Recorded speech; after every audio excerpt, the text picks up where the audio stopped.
want to take a minute and thank our sponsor for this episode, Senior Home Companions and the Story Cottage. Senior Home Companions is a wonderful company that places a companion with your senior, whatever their need might be. If it's a respite care, if it's long-term care, they are there to help your loved one that feels just needed and purposeful, and they need someone to help them just get through their days. And also the Story Cottage. What a wonderful, wonderful place to put your loved one that has memory issues. Memory challenges have become so prevalent in our culture today, and some of us, have loved ones that can't be at home with us. So it's so comforting to know there is a place like Story Cottage that your family can put their loved one knowing that it's just like home and they're going to be loved on and cared for. So thank you to Story Cottage and Senior Home Companions. And they have locations in Indiana, and Senior Home Companions has locations also in Florida. So we'll have their information on our show notes for you. So we appreciate you giving them an opportunity to help your family. Welcome to PENPOINT, and thank you so much for joining us on this episode. And I'm so excited, and this is an episode that is so near and dear to my heart that I've been really eager to have this guest. His name is David Morgan, and I'm just so excited that he has joined us today. So, David, we have connected because of my mom. Yeah. And many of you have heard me speak about my mom and her being in later stages of dementia. And so she is now a resident in a memory care facility. And this place is owned and founded by my friend David. So I really just can't wait for us to have this conversation and talk about such an important subject, which is caring for our seniors and our elders. So with that said, welcome, David. Thanks, Libby. Appreciate you having me today. It's been an honor to help your mom. Oh, thank you. Well, David, you obviously have a heart for seniors. And I know just from what little I have heard about you and just what's been said, that you got into this industry because of an experience you had with a special senior in your life. So I would love for you to share a little bit of how did you get into this very major industry that is becoming so prevalent in our communities? Yeah. So it started early on. My wife and I got married right after college, and we moved to Chicago. And every Friday night, or almost every Friday night, we would go and volunteer at a memory care unit, and we would play bingo with these residents. And I would come away just all energized. I'm like, oh my gosh, wasn't that amazing? We helped these residents and we gave life, and they couldn't, they can't comprehend much, but they were able to comprehend bingo with us. And my wife would say, David, that was amazing. Can we please just go out to dinner next week? But we keep coming back because I loved it so much. And so, so funny. Yeah. So I've always had this huge passion for the elderly. I actually went to Dallas Seminary, worked with Chuck Swindoll's ministry for a number of years. So kind of worked in the ministry realm, and then had worked at Eli Lilly. And I was out at Dartmouth getting an MBA, really praying through how to combine all of these interests in a way that I felt like honored the faith calling I had and was in a viable business setting. And so we had used this great company called Senior Home Companions for my grandparents. And the company was started by Gloria Scott, whose husband is a neurologist with IU Health. And wow. She just made it her mission to find the very, very best caregivers in the city of Indy. They had a setback with their mom, and she couldn't find the quality help that she wanted. And so she started to just find some friends to help her with caregiving. And so she would literally go to the caregiver's house for the first interview, and then they would come to her house for the second interview just to make sure that they knew all about the caregivers before she would send them out. And so she developed a great niche of just creating high-end, really tailored services for older adults in their homes.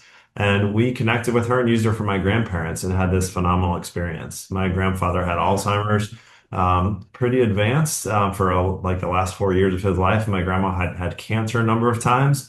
And so we were just distraught as a family as how we could care for them. They wanted to stay in their home of 50 years. They had a farm that they had been on and wanted to keep that rhythm of life. And so we brought in Senior Home Companions, and it was awesome, Libby. These ladies and gentlemen did everything for Grandma and Grandpa. My grandma would hand the caregiver their family recipes, our family recipes, and then the caregivers would make them for her. And so she could Amazing. still entertain all of us. And my grandma would just have this big smile on her face when everyone would come in. And she hadn't done any of the work for it, but she felt like she had.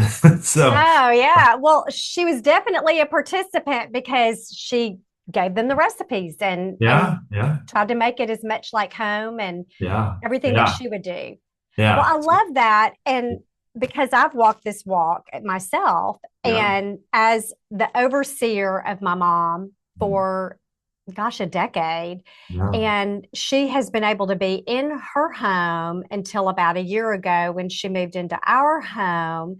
Wow. And we had looked at facilities Hmm. because we knew there was a progression and we knew the level of care was just getting more and more. And so we knew there were a lot of things that we just couldn't do. And I mean, that's another conversation I'd like to have with you about all this. But to that earlier point, we had looked at some places to put her, and they all just seemed, now look, some were amazing in Right. their own way, Yeah. but you just couldn't have enough caregivers to Yeah. care for the individual. Yeah. And Yeah. so we just knew that we wanted her to be able to stay at home as Yeah. long as she could. And Yeah. so, like your company, we had someone come into our house, and Yeah. she had someone when she lived up in Michigan, and someone she lived in Arkansas, and Mhm. here in Indiana. And we Yeah. had such good luck. But there were some times that we didn't have the best of circumstances. As much as you try, it's hard to have always the best dynamic. Yeah. So I love how you have, and your company with Senior Home Companions really pairs the companion with the family, and Yeah. that you can see their life too. So, Yeah. it's a good fit. Yeah, I mean, it's such a burden on the dollars and cents, as you know, for a decade of overseeing your mom's care. And when you get it right, it really does provide like peace of Yeah. mind in a sense of like just connection and honoring for your parents, which we're all trying to like honor them well in their last Yes. decade of Yes. life. And so, if when we get the match right, it works for a long time usually.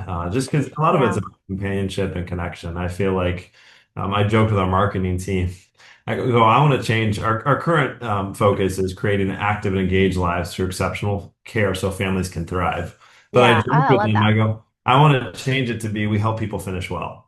They wouldn't let me do Yes. that. But I really think Well, like, yeah, at our best, we help people from the beginning all the way through the end. So and you know what, David? That's something I think is so important too, because they're still living, and our seniors, whether they're having memory issues or another physical ailment, yep. it could just be they're slower paced and they just are tired and they don't want to cook dinner, which I'm already Right. there at 59.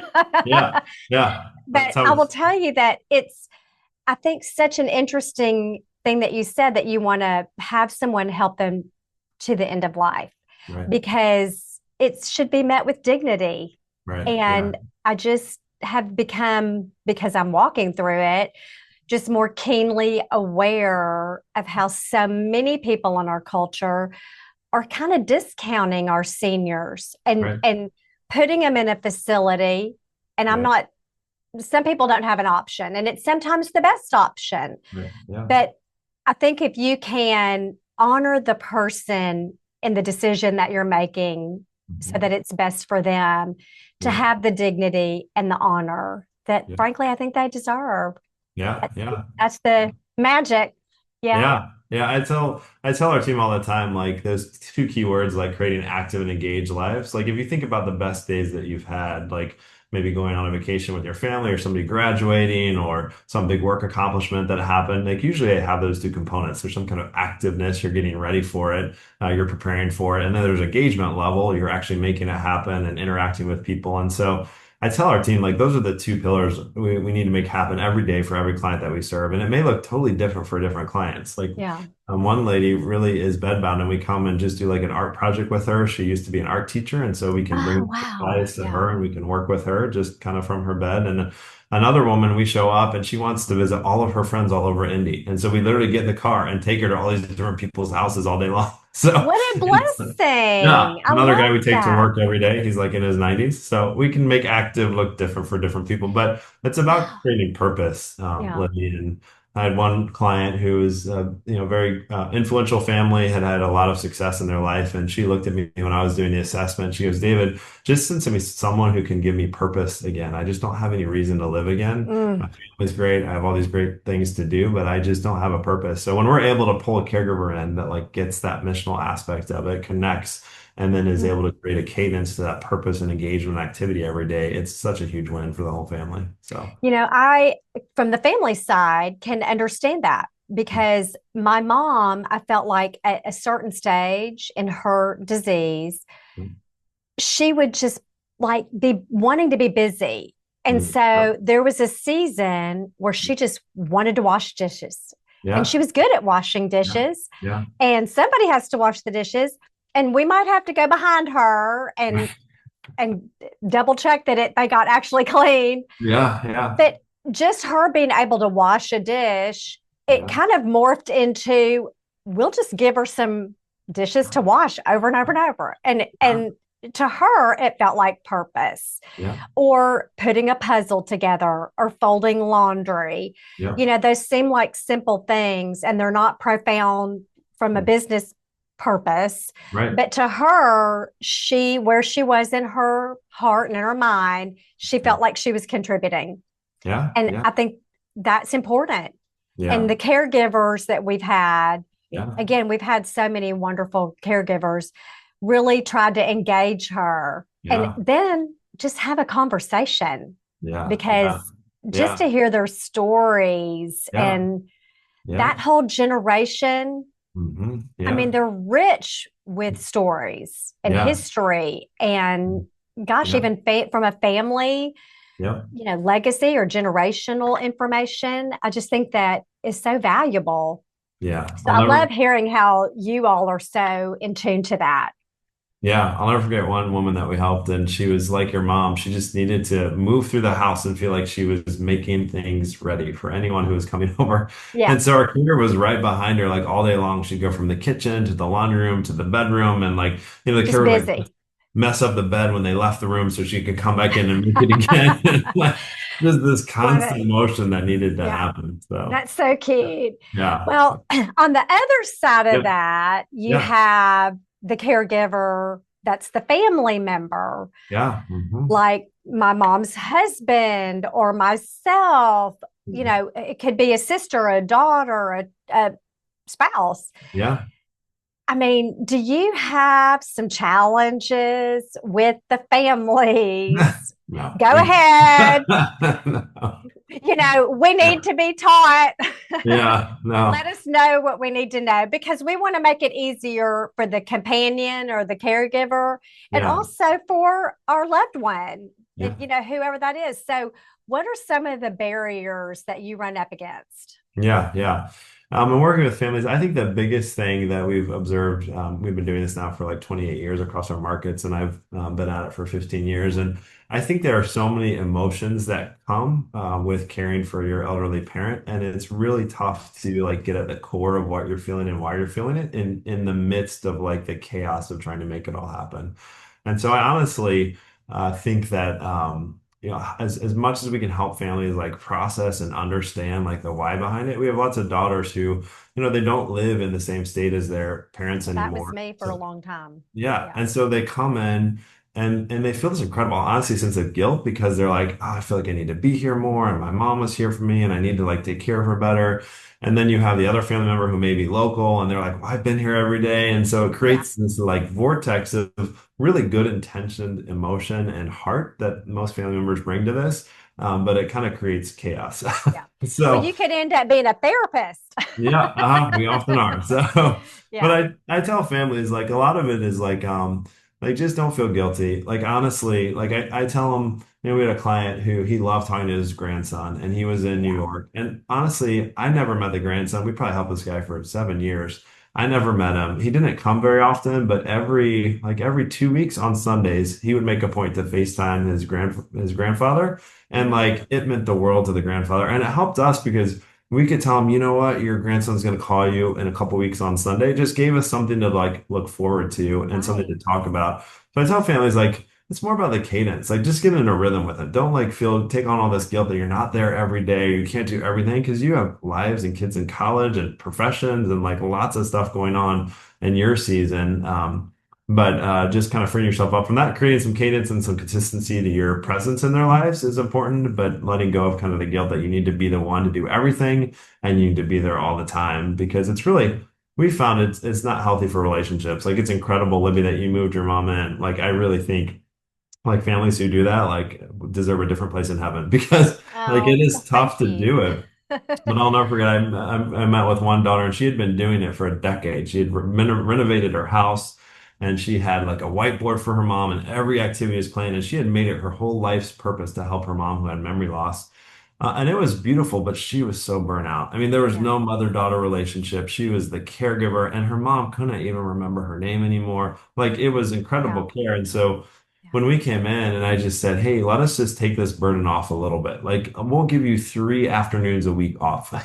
And she Well, and was, that's you know, great because sometimes people just need you to do it and tell yeah, them this is how it's going to be. And I know that we were fortunate that with my mom's situation, we were able to just say, we're going to start bringing in care yeah, 3 days a week, then yeah, yeah, 4 days a week, or longer during those 3 days, whatever, just incrementally, yeah, because we could see what she needed.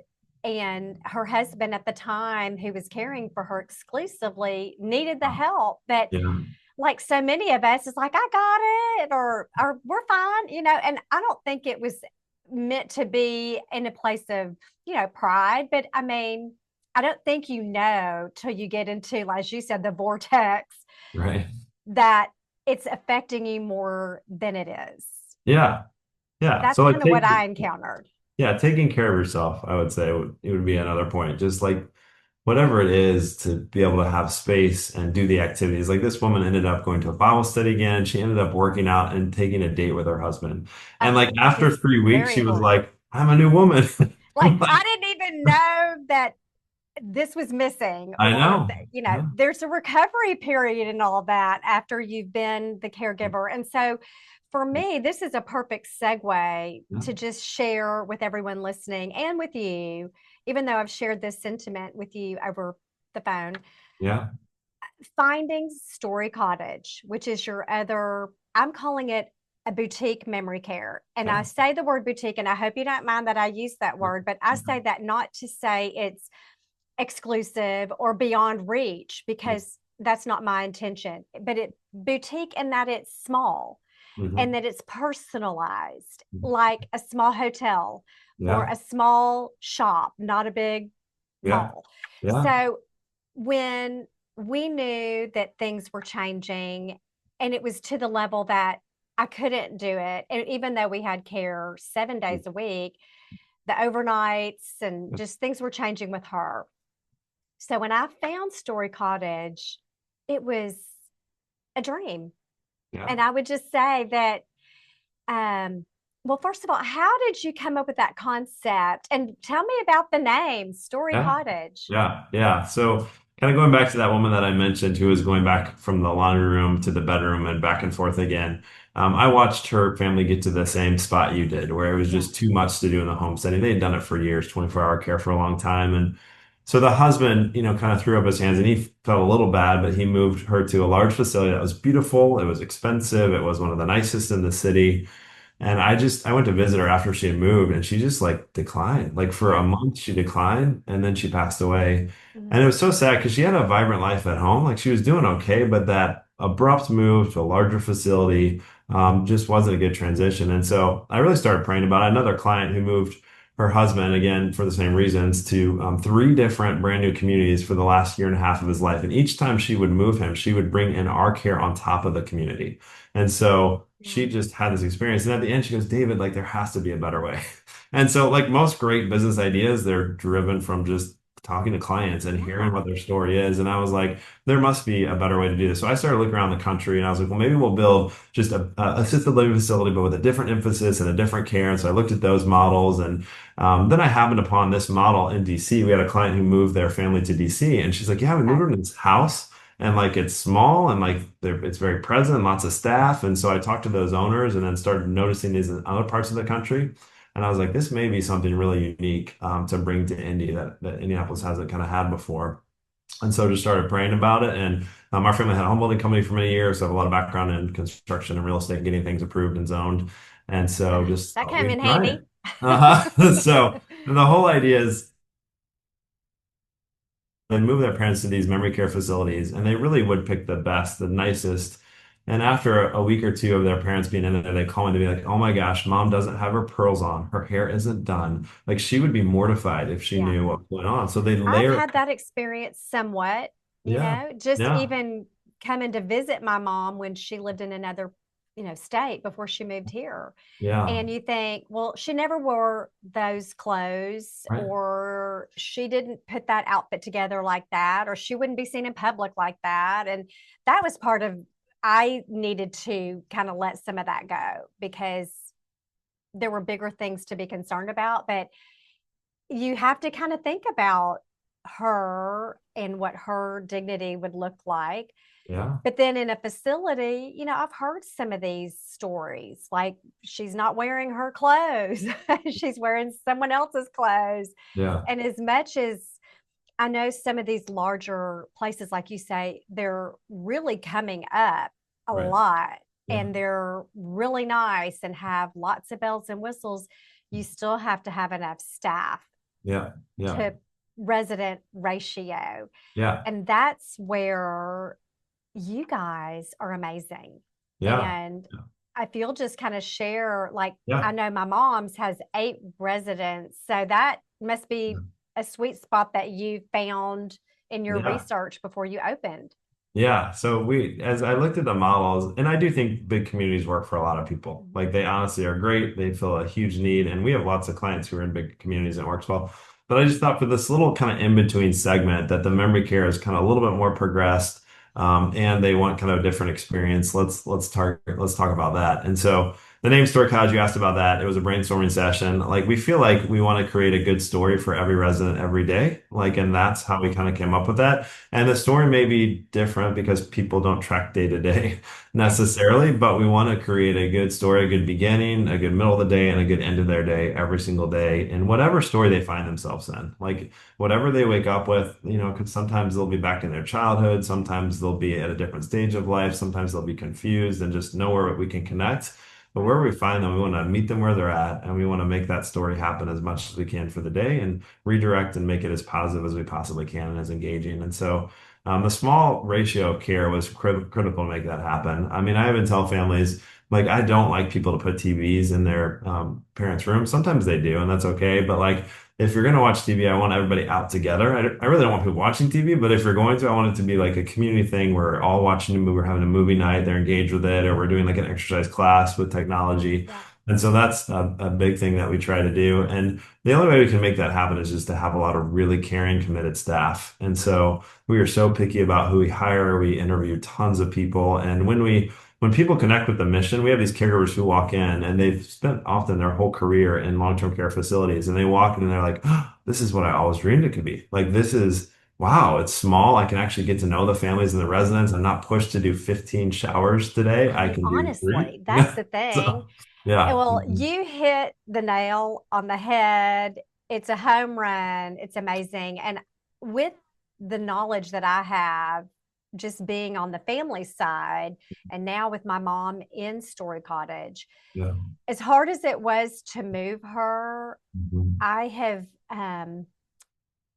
through a little bit of grief, honestly, because it was a new transition for me as much Yeah. as it was for her. But your Mhm. team has been amazing helping me and Yeah. my family as much as helping her Yeah. just, be comfortable and be loving on her. So Yeah. you clearly have taken your conviction of faith and your culture and made that super important for your Yeah. caregivers. So Yeah. I just thank you for that. Well, that's kind of you. So it's Yeah, really well, it's true. yeah, it's the community aspect. I was finding the spouses were so lonely, like trying to care for someone with memory loss. It was so isolating and it was hard to even find the time for them to have conversations. And so I thought if we create this environment where people want to be, I mean, I think my wife said it best. She goes, every memory care facility I've ever been in, I want to get out as quick as I can. Like it's depressing. It doesn't feel organized. It kind of smells bad. But she's like, I go to Story Cottage and like I want to stay. Like I something's know. happening. People Well, are coming and listen, going. I took my mom over to the little living room area Yeah. after lunch one day, Yeah. and kind of backstory. Yeah. We used to listen to Sound of Music, Oh yeah. Singing in the Rain, Yeah. Hello Dolly, Yeah. Mary Poppins. Like they were either one or all every day for Wow. months Wow. and That's months amazing. and months. Well, Uh-huh. now that I haven't heard Singing in the Rain in Yeah. like 6 weeks, it's like, Mom, Yeah. let's watch Singing in the Rain. So Yeah. we put it on, and some of the other residents come over because she just loves music, and Yeah. it perks them up, and they've always got great music playing. So to your Yeah. point, yeah, just like at our own homes, we Yeah. should not just sit in our bedrooms and watch TV. Right. So Yeah. I agree with you on that. Yeah. Well, I want to just take a little turn and just say, on the point of faith and your personal faith, Yeah. I want to just highlight one of my favorite scriptures, which Yeah. is from Exodus Hmm. 2012, which is to honor your father and mother so that Hmm. you will be blessed in your days. And I'm saying that not completely right, but I wrote a book about the Ten Commandments, so I should have that right on. Yeah. But anyway, I love that what you're doing is honoring not only someone's parents, but just our seniors in general, because they're such a vital part of our community and they bring so much wisdom. And we're called scripturally to love our, well, everyone, but also just our elders, till the end of days, and to respect them and glean their wisdom. So thank you for Yeah. doing that. And Yeah. you obviously have a heart for Jesus. Yeah. So Yeah. you mentioned going to Dallas Yeah. Theological Seminary Yeah. and slipped in Chuck Swindoll. So, Yeah. like, Yeah. what led you? Have you always been a man of faith? Like, what is your, Yeah. how did you get to Dallas theology? Yeah, yeah. Well, I was selling, I met my wife at Vanderbilt and ended up in Chicago selling technology and doing great, enjoying a lot of, learning around how to sell technology well. But I just didn't feel like I had any purpose, to Yeah. my life. I was like, this is great. It's great to sell technology, but like, how am I impacting people's lives? How am I making a difference? And so we prayed about it, and I said, we sat down, looked at a couple seminaries, and one of the professors said, "Would it be horrible if your husband," she says to my wife, like, "would it be bad if your husband just came to seminary and did it for a year and didn't even get a degree, but just like sat at the foot of God and learned, theology for a year?" And it just gave us the freedom to be like, well, maybe not. Like we're young in our lives, like if Take a David's risk. calling, let's go do it. So went to seminary and just loved working in ministry. Chuck Swindoll's ministry was amazing, first class, like well run ministry, impacting tons of people. It was like booming at the time. He had moved his ministry from California to Dallas, and so his church went from 0 to 5,000 in like 10 months. And so they were doing with all these like Wow. campaigns, and we were doing Well, like I remember that name even yeah, growing up in Arkansas. And then I lived in Dallas over 20 years. So, I oh mean, I know nice. the name for sure. Yeah, yeah. So it was fun. So I worked in ministry for a while, but what I realized is people who work in ministry full time are incredible. I just feel that it's hard to combine your vocation with your faith.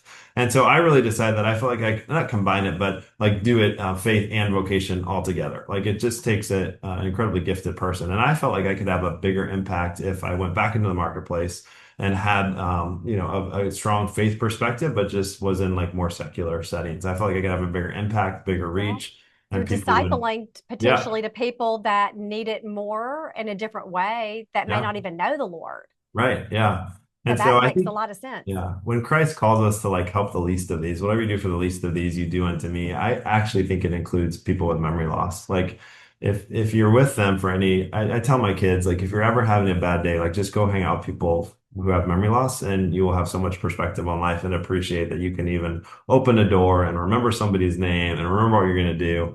But I think it's a high calling to help people come alongside of people with memory loss and create flourishing moments for them that just connect them with who they used to be. I had one family, and his wife lived in Sword Cottage for 3 years, and he goes, I took a walk with her, and he goes, she was very out of it a lot of the time, but for some reason, we were with a couple of people. It was a beautiful sunny day, and she kind of fell back from the walk, and she started walking next to me. She reached over, and she grabbed my hand, and she just looked at me, and she goes, "Thank you."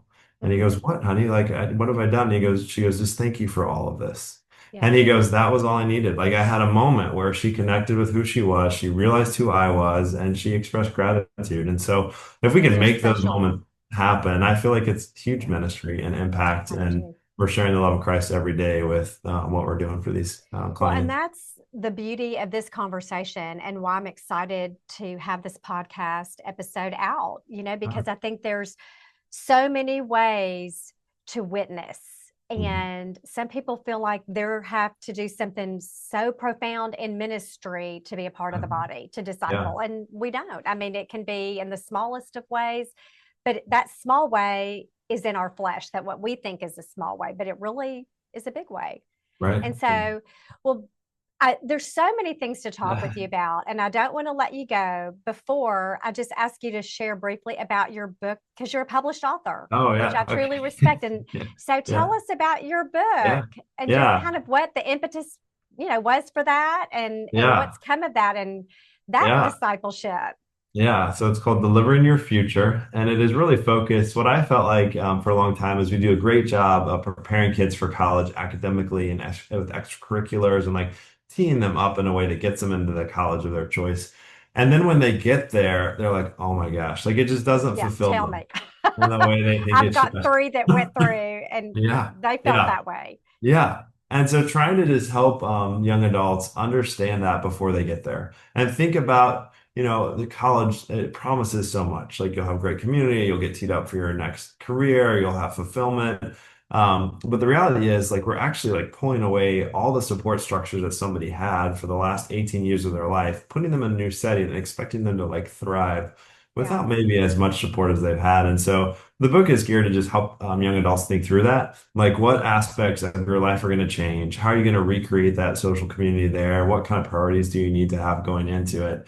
And then how do you really start to like understand yourself to like catch the wind for your future? Like some Right. colleges do it really well in terms of helping kids understand their gifting the way God's blessed them. But it has some cool exercises in there just to kind of help them flesh that out more on their own. So really So could designed to you, get, well, I yeah, love that because I think it'd be kind of neat if you could apply that even later after college, because yeah, I hear stories from my 20-year-olds. I yeah. have 26, 27, and 29, almost 30. Oh, wow. And they all have shared just their generation has Uh-huh. really had kind of a more challenging time just knowing what their purpose is. And there Hmm. are some that absolutely know.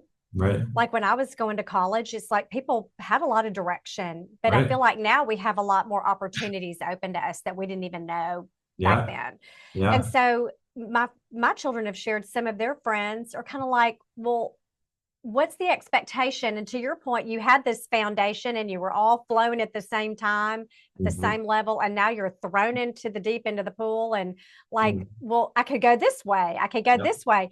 And they multiple ways could be a good way. Yeah. So Yeah. finding that purpose, I Yeah. think, does your book, would it help someone even in their Yeah. 20s or Yeah. adulthood? Yeah. In fact, the team that helped me like publish it or like, you need to change this. It's so much broader. I had a woman who was in her 70s read it. She's like, it's still applicable to me. Like, why do you Yeah. have it so narrowly focused? So maybe they come up That's a with like good point. version Well, 2, 4, maybe and you 5. need to have a 2.0 or a I reprint, know. something like Something. that.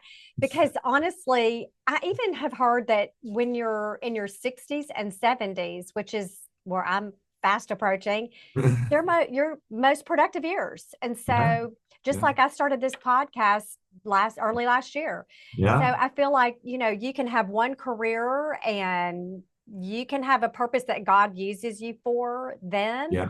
and Yeah. then it could morph into another direction because, Yeah.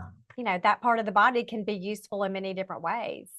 Yeah. Yeah. One of the things they talk about in the book is just paying attention to like hinge events that happen in your life. Just something that like God brings Yeah, into your life and you may not even be expecting it, but it just moves you from A to B. yeah. And so how are you more aware of those and tracking with those and digesting what kind of God is saying to you in those moments when they happen? And sometimes you That's don't realize it wonderful. until you're through it. So Well, that's a pearl of wisdom, David.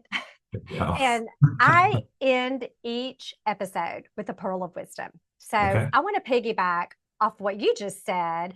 And then also what you said earlier to your children when they were going into college, and even just, recently perhaps, that we should really pour into and spend time with our elders because they are such a valuable part of our life and our community. And I definitely think, and even David, you said this not long ago, that just having a conversation, just spending a few minutes with them, you're going to glean some wisdom, but you're Mhm. also potentially going to glean just a feeling of just a purpose to Yeah, pour into them. And although you may think you're blessing them, they're going to bless you.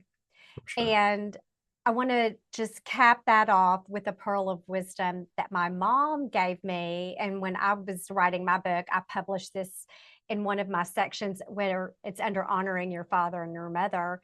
But the pearl of wisdom that she imparted is that if you're ever in doubt, don't do it.